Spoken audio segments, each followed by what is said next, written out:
نحمده ونصلي ونسلم على رسوله الكريم اما بعد فاعوذ باللہ من الشیطان الرجیم بسم اللہ الرحمن الرحیم۔ آج ہم نے 10ویں تراویح پڑھی اور اس میں ہم نے 12واں پارہ اس کی تلاوت سنی ہے، اسی سے انشاءاللہ چند آیات کا خلاصہ ہوگا۔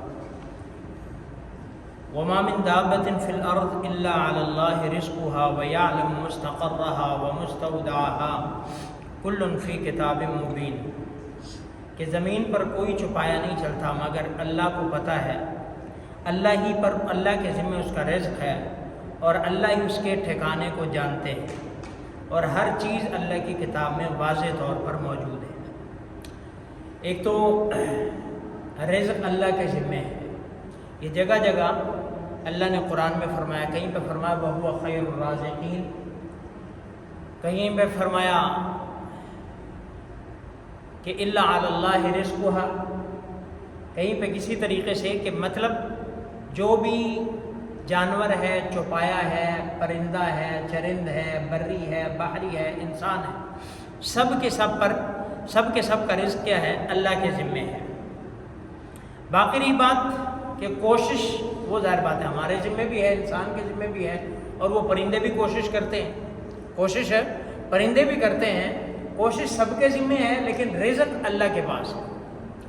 جس طرح حفیظ اللہ کا نام ہے، حفاظت کرنے والا، لیکن احتیاط ہمارے ذمے ہے۔ اپنے گھر کو لاک کرنا، اپنے کمرے کو لاک کرنا، اپنے جو ہے وہ سامان کو لاک کرنا، اپنی گاڑی کو لاک کرنا، اپنی چیزوں کی حفاظت کرنا، دروازہ بند کرنا، چوکیدار گارڈ رکھنا، یہ ہمارے ذمہ ہے۔ حفاظت اللہ نے کرنی ہے، حفاظت تو تدابیر اختیار کرنا ہمارے ذمہ، تقدیر اللہ کی، تدبیر بندے کی، تقدیر اللہ کی۔ وفوق تدبیرنا للہ تقدیر، ہماری تدبیروں پر اللہ کی تقدیر کیا ہے؟ غالب ہے۔ تو رزق دینا اللہ کا کام ہے، محنت ہماری ہے۔ اب محنت دیکھیں نا کہ کسی کی بالکل زبان ہلتی ہے اور اس پہ وافر مال آ جاتا ہے، صرف زبان، کسی کا 2 بول قلم چلتے ہیں اور اس کے دہانے کھلے ہوئے ہیں، کوئی جو ہے وہ کہہ لے کہ کسی کی ٹیلی فون کال پہ آ جاتی ہے، اور کئی 12 گھنٹے بھی کرتے ہیں، ان کی جو ہے شاید پورا مہینے کی ان کے 1 منٹ کے برابر بھی نہیں ہوتی۔ تو یہ اللہ کی تقسیم ہے، محنت ساروں کی ہے۔ باقی یبسط الرزق لمن یشاء من عبادہ ویقدر، جس میں سے اپنے بندے کا چاہے رزق زیادہ کر دے، کسی کا کم کر دے، وہ مالک ہے، لیکن ہم نے محنت کرنی ہے، حلال ذرائع اختیار کرنے ہیں، حلال ذرائع اختیار کرنے ہیں۔ باقی ذرائع بھی حلال ہوں، محنت بھی ہو، کیونکہ محنت اچھی بھی ہوتی ہے، محنت بری بھی۔ محنت تو چور بھی کرتا ہے، محنت تو چور بھی کرتا ہے، ڈنڈی مارنے والا بھی کرتا ہے، 2 نمبر بندہ بھی محنت تو کر رہا ہوتا ہے، محنت کر رہا ہوتا ہے، بلکہ چور زیادہ رسکیہ محنت کر رہا ہوتا ہے، اس کو خوف ہوتا ہے۔ تو محنت بھی کرنی ہے اور حلال ذرائع کے جو ہے وہ کرنے ہیں۔ تو الا علی اللہ رزق، باقی رزق پھر جو ہے وہ اللہ کا کام ہے، وہو خیر الرازقین ہے۔ آگے انبیاء، سورہ ہود، چونکہ اس میں ہود علیہ السلام کا بھی ذکر ہے اور 7 انبیاء اور ان کی قوموں کا ذکر ہے آخر تک، اس لیے سورت کا نام جو ہے سورہ ہود ہے۔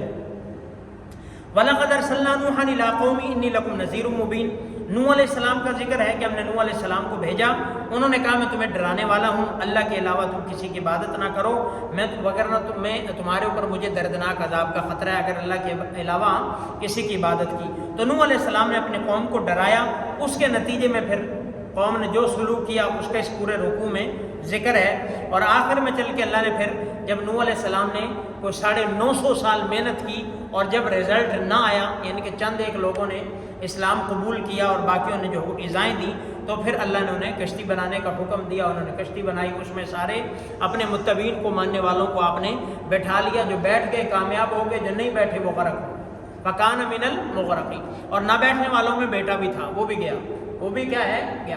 اس سے معلوم کیا ہوا کہ دین میں حسب نسب نہیں چلتا، نبی کا بیٹا ہو، نبی کے مشن کا نہ ہو تو وہ گیا، ہلاک ہے، نبی کا باپ ہو، نبی کے مشن کا نہ ہو تو وہ گیا، وہ ہلاک ہے۔ ابراہیم علیہ السلام کے والد آزر جو کہ بت پرستی کرتے تھے، کوئی نہیں، نبی کی گھر والی ہو، بیوی ہو، نوح اور لوط علیہ السلام کی، نبی کے مشن پر نہیں ہے، گئی، وہ کیا ہے؟ ناکام ہے، ہلاک ہے۔ اسی طرح آپ علیہ السلام کے چچا ابو طالب، ابو طالب نئی نبی کا کلمہ پڑھا گئے، تو نبی کا باپ ہو، بیٹا ہو، بیوی ہو، چچا ہو، رشتہ دار ہو، کوئی بھی ہو، مشن نبی کا نہیں اپنائے گا تو کوئی فائدہ نہیں ہے۔ تو نوح علیہ السلام کا بیٹا بھی سوار نہیں ہوا تو فکان من المغرقین، اللہ نے اس کو بھی کیا ہے سارے کافروں کے ساتھ غرق کر دیا، اور کہہ بھی دیا انہ لیس من اہلک، کہ یہ تیرا نہیں ہے، یہ تیرے گھر میں سے نہیں ہے، تیرا فیملی ممبر نہیں ہے۔ تو معلوم کیا ہوا کہ نبی کا اگر کوئی لگتا، کوئی بلڈ ریلیشن کا کوئی اگر ایسا بگڑ جائے تو سمجھو اس کی فیملی کا ممبر، یہ نبی پہ کوئی الزام نہیں، نبی کے ذات میں، نبی کے مقام میں فرق نہیں آتا، بلکہ وہ کٹ گیا۔ اس کی مثال ایسے ہی ہے، آپ کے بدن میں کوئی اللہ معاف کرے کہ انگلی خراب ہوگی، اس کو علیحدہ کر دو، بات ختم، وہ آپ کا ہے ہی نہیں، جسم کا حصہ ہی نہیں ہے، وہ حصہ نہیں ہے۔ تو اس لیے نبی کے مقام پہ فرق نہیں آتا، یہ بات ہمارے ذہن میں ہونی چاہیے، بھلے نبی کا باپ ہو، بیٹا ہو، بیوی ہو، نبی کی شان میں کمی نہیں آتی۔ اللہ نے کہا وہ تیرا اہل ہے ہی نہیں، تو ذہن سے نکال دے اس کو، انہ لیس من اہلک انہ عمل غیر صالح۔ آگے قوم عاد کا حضرت ہود علیہ السلام کا ذکر ہے، وَإِلَىٰ عَادٍ أَخَاهُمْ هُودًا قَالَ يَا قَوْمِ اعْبُدُوا اللَّهَ مَا لَكُم مِّنْ إِلَٰهٍ غَيْرُهُ إِنْ أَنتُمْ إِلَّا مُفْتَرُونَ یا قوم لا تَعْلَمُونَ۔ قوم عاد کو جو ہے وہ ہود علیہ السلام نے دعوت دی، لیکن انہوں نے بھی جو ہے وہ آگے سے وَيَا قَوْمِ اسْتَغْفِرُوا رَبَّكُمْ ثُمَّ تُوبُوا إِلَيْهِ، اے میری قوم تم اپنے رب سے استغفار کرو، توبہ کرو، اللہ تمہیں موسلادھار بارشیں عطا فرمائے گا، یزدکم قوۃ الی قوتکم، اور تمہاری طاقت کو، پہلے اللہ نے انہیں بہت طاقت دی تھی، تمہاری طاقت کو مزید بڑھا دے گا۔ وَلَا تَتَوَلَّوْا مُجْرِمِينَ، مجرم بن کے پیٹھ نہ پھیرو، منہ نہ موڑو، لیکن نہیں مانی انہوں نے الٹی باتیں کی، تو اللہ نے پھر ان کو بھی فَلَمَّا جَاءَ أَمْرُنَا نَجَّيْنَا هُودًا، جب ہمارا امر آیا ہم نے ہود کو نجات دی، اور جو ان کے ساتھ ایمان لے آئے تھے ان کو بھی اپنی رحمت سے وَنَجَّيْنَاهُم مِّنْ عَذَابٍ غَلِيظٍ، اور ان کو دردناک عذاب سے بچا لیا، اور باقی جو تھے وہ اتبعوا فی هذه الدنیا لعنۃ ویوم القیامہ الا ان عادا کفروا ربهم الا بعدا لعاد قوم ہود، ان پر لعنت یہاں پہ بھی اور قیامت کے دن تک ہوتی رہے گی، اور قیامت کے دن بھی ان کو اللہ کی رحمت سے دور کر دیا جائے گا۔ آگے قوم صالح کا ذکر ہے، انہوں نے بھی صالح علیہ السلام کو اللہ نے معجزہ اونٹنی کا دیا تھا، انہوں نے اس کے پاؤں کاٹ دیے، تو انہوں نے کہا 3 دن انتظار کر لو، پھر تمہیں اللہ کا وعدہ آ کر پکڑے گا۔ 3 دن انتظار کیا، چوتھے دن ان پر بھی اللہ کا عذاب آیا، اور وہ بھی چیخ اور چنگاڑ اور سارے بھوسا بن کے رہ گئے، ختم ہو گئے۔ آگے ابراہیم علیہ السلام اور لوط علیہ السلام کا ذکر ہے کہ لوط علیہ السلام کو ابراہیم علیہ السلام کو اولاد کی خوشخبری دینی تھی، اور لوط علیہ السلام کو عذاب دینا تھا، انسانی شکل میں آئے، ان کی قوم نے ان کے ساتھ جو وہ جو ان کے گھنونی حرکت تھی جو ہے وہ ہم جنس پرستی کی، تو انہوں نے وہی اپنائی فرشتوں کے ساتھ، وہ انسانی شکل میں تھے، وہ پریشان ہو گئے، تو فرشتوں نے تسلی دی ہم ان کو دیکھ لیں، ہم فرشتے ہیں، ہمارے پاس ہمارا کچھ نہیں ہے بگاڑ سکتے، پریشان نہ ہو۔ تو خیر جب انہوں نے حرکت کرنے کی کوشش کی تو ان پر بھی پھر اللہ کا عذاب آیا، اور فلما جاء امرنا جعلنا عالیہا سافلہا وامطرنا علیہم حجارۃ من سجیل منضود، کہ جب وہ اللہ کا عذاب آیا ان کو نیچے سے اوپر لے گئے، اوپر سے الٹا پٹخا، اوپر سے پھر پتھر برسائے، اللہ نے ستیہ ناش کر دیا، ملیا میٹ کر دیا۔ آگے قوم شعیب کا ذکر ہے، ناپ تول میں کمی کرتے تھے، جب شعیب علیہ السلام نے سمجھایا لا تنقصوا المکیال والمیزان انی اراکم بخیر انی اخاف علیکم عذاب یوم محیط، مجھے ڈر ہے تمہارے اوپر بڑا گھیرنے والا عذاب آئے گا، یعنی تمہیں سارا ستیہ ناش کر دے گا، تباہ کر دے گا۔ تو انہوں نے کیا کہا، یا شعیب اصلاتک تامرک ان نترک ما یعبد آباءنا او نفعل فی اموالنا ما نشاء، آپ کی نماز آپ کے روزے ہمیں روکتے ہیں کہ ہم ایسا کام کریں، ایسا بزنس کریں جیسا ہمارے بڑوں نے کیا، آپ کیا چاہتے ہیں ہم آپ کے منشا کے مطابق چلیں، آپ کے ہمارے اپنے بڑوں کو چھوڑ دیں، ایسا کر دیں، تو تجھے انک لانت الحلیم الرشید، کہ تو سمجھدار آدمی، یعنی کہ الٹا شعیب علیہ السلام کو انہوں نے ڈانٹ دے دیا، اور الٹا ان کو جو ہے وہ اور کہا کہ اپنا نماز روزہ کرو، ہمارے عمل دخل نہ کرو۔ تو ان کے ساتھ بھی پھر فلما جاء امرنا نجینا شعیبا، اور اللہ نے شعیب کو اور جو ماننے والے تھے ان کو بچا لیا، باقیوں کو چیخ چنگاڑ نے ختم کر دیا۔ آگے پھر قوم فرعون کا ذکر ہے، آگے وَأَقِمِ الصَّلَاةَ طَرَفَيِ النَّهَارِ وَزُلَفًا مِّنَ اللَّيْلِ إِنَّ الْحَسَنَاتِ يُذْهِبْنَ السَّيِّئَاتِ، کہ نماز قائم کرو دونوں اطراف میں، دن کے دونوں اطراف میں۔ اس سے مفسرین نے لکھا ہے کہ فجر، عصر، مغرب، عشاء، 4 نمازیں اس سے دونوں اطراف میں، دن کے دونوں اطراف کی نمازوں کا ذکر ہے، اور دونوں اطراف میں ایک طرف میں فجر آتی ہے، اور دوسری سائڈ پہ ایک عصر سے شروع ہو کر مغرب، عشاء یہ دوسرے طرف میں آتی ہیں، اور ظہر کا جو ہے وہ آگے 15ویں پاری میں آتا ہے اقیم الصلاۃ لدلوک الشمس، کہ نماز قائم کرو سورج کے ڈھلنے کے وقت، اس میں ظہر آ جاتی ہے۔ تو یہ 5 نمازوں کا یہاں پہ ذکر ہے، 4 کا یہاں ہے، 1 کا وہاں پر۔ آگے سورہ یوسف ہے، سورہ یوسف کے اندر چونکہ یوسف علیہ السلام کا قصہ ہے پورا مکمل پوری صورت میں، اس مناسبت سے اس کا نام سورہ یوسف ہے. اور اصل میں ایک شان نزول اس کا یہ ہے کہ یہود نے آپ علیہ السلام سے سوال کیا تھا یوسف علیہ السلام کے بارے میں کہ ان کو پتہ تو ہوگا نہیں، یوسف کا قصہ پہلے گزرا ہے، انہیں کیسے پتہ ہوگا، لاجواب کرنے کے لیے کہ یہ بتاؤ کہ یوسف علیہ السلام فلسطین سے مصر کیسے چلے گئے اور ان کو وہاں پہ حکومت کیسے ملی، کیسے ہو گیا. تو یہ انہوں نے سوال کیا، اللہ نے پوری سورہ یوسف اتار دی اور سارا شروع سے آخر تک، بادشاہت ملنے تک اور سارا شادی بیاہ سارا کا سارا اللہ نے اس میں کھول کر بیان کر دیا. اور یوسف علیہ السلام اور نبی علیہ السلام میں مشابہت بھی ہے، جو مفسرین نے لکھی ہے کہ یوسف علیہ السلام کے ساتھ بھی ان کے بھائیوں نے زیادتی کی، ان کو تکلیف دی، ان کے ساتھ جو بھی سلوک روا رکھا، کنویں میں پھینکنا، والے سے دور کرنا، آ کے بہانے بنانا، وہ سارا کا سارا ہمارے سامنے ہے. اور آپ علیہ السلام کے ساتھ بھی آپ کی قوم نے بہت ایذائیں اور تکلیفیں دی. یوسف علیہ السلام نے بھی اینڈ میں جا کے کہا لا تثریب علیکم اليوم یغفر اللہ لنا ولکم، کہ کوئی آج تم پر نہیں ہے، جاؤ تم آزاد ہو، اللہ تمہیں بھی معاف کرے، مجھے بھی معاف کرے. یوسف علیہ السلام نے علل اعلان معاف کر دیا سب کو. آپ علیہ السلام نے بھی فتح مکہ کے موقع پر سب کو علل اعلان معافی دے دی کہ جاؤ تم سارے کے سارے آزاد ہو، تمہیں معافی ہے. علل اعلان علل اطلاق کیا ہے؟ معافی ہے. تو یہ دونوں میں کیا ہے؟ بلکہ آپ علیہ السلام کو تو عثمان بن طلحہ کے پاس کعبہ کی چابی تھی، آپ علیہ السلام نے چابی مانگی، انہوں نے چابی نہیں دی، اندر نہیں داخل ہونے دیا، اندر داخل نہیں ہونے دیا. پھر اللہ کے پاک پیغمبر نے فرمایا ایک دن آئے گا ہم یہاں پہ داخل ہوں گے، اور پھر اگلے ہی سال یا اس سے 2 سال بعد اللہ نے آپ کو مکہ فتح کر دیا اور وہ چابی آپ علیہ السلام کے سامنے آ گئی. لیکن اللہ کے پاک پیغمبر نے اپنی کمال شفقت اور کمال جب وہ کہہ لیں وسعت ظرفی دکھاتے ہوئے وہ چابی دوبارہ عثمان بن طلحہ کو دے دی، اور انہی کے خاندان میں آج تک وہ چابی چلی آ. تو یہ مماثلت ہے، دونوں نے جو وہ ظرف دکھایا، دونوں کے ساتھ برا سلوک ہوا لیکن دونوں نے کیا ہے؟ اپنا ظرف دکھایا. باقی پھر یوسف علیہ السلام کا تذکرہ ہے کہ ان کے بھائیوں نے جب وہ چونکہ یہ سگے بھائی تھے یوسف اور بنیامین، باقی جو ان کی ماں دوسری تھی تو اس لیے تھوڑا سا اور ان کا قرب تھا ابا سے تو وہ برداشت نہیں ہوتا تھا، اسی کو لے کر پھر ان دونوں کے وہ مخالف ہو گئے اور پھر انہیں چال چلی، پھر ان کو کھیلنے کے لیے لے گئے، وہاں پہ پھر ان کو کنویں میں ڈال دیا یوسف علیہ السلام کو، اور جھوٹی وہ قمیض پر رنگ لے کے لے آئے کہ وہ تو ہم کھیل رہے تھے اور وہ بھیڑیا کھا گیا. پھر یوسف علیہ السلام نے اپنے معاملہ اللہ پر چھوڑا. پھر وہاں پہ وہ قافلہ آیا، قافلے کو انہوں نے بیچ دیا اور وہ قافلہ لے کے پھر ان کو چلا گیا.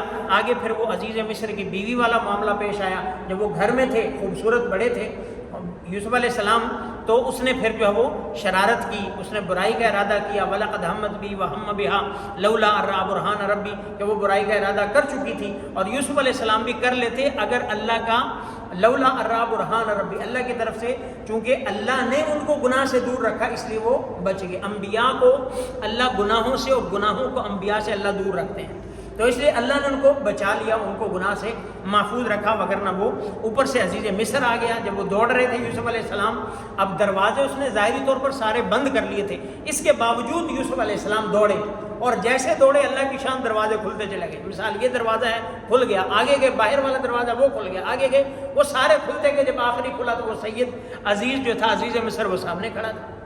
اب یہاں بھی یہ بھی علماء نے نقطہ لکھا ہے کہ جہاں برائی ہو، برائی میں آپ پھنس چکے ہوں یا کوئی ایسا موقع ہو تو کم از کم تھوڑا سا موو کرنا چاہیے، اس جگہ سے تھوڑا سا ہٹنا چاہیے، اس جگہ کو تھوڑا سا چھوڑنا چاہیے. جیسے وہ بنی اسرائیل کے آدمی کا واقعہ جس نے 99 قتل کیے تھے تو 100 پھر قتل کر دیے، اور پھر جب اس کی توبہ قبول ہوئی تو اللہ نے کیا کہا تھا اسے کہ بستی چھوڑ دو. وہ جو اللہ کے نیک بندے نے اس کو کہا تھا بھائی تیری توبہ قبول ہو جائے گی تو یہ ایریا چھوڑ دے، یہ علاقہ چھوڑ دے. وہ جا رہا تھا کہ راستے میں موت آ گئی، تو جس جگہ گناہوں میں مبتلا وہ ایریا چھوڑ دے.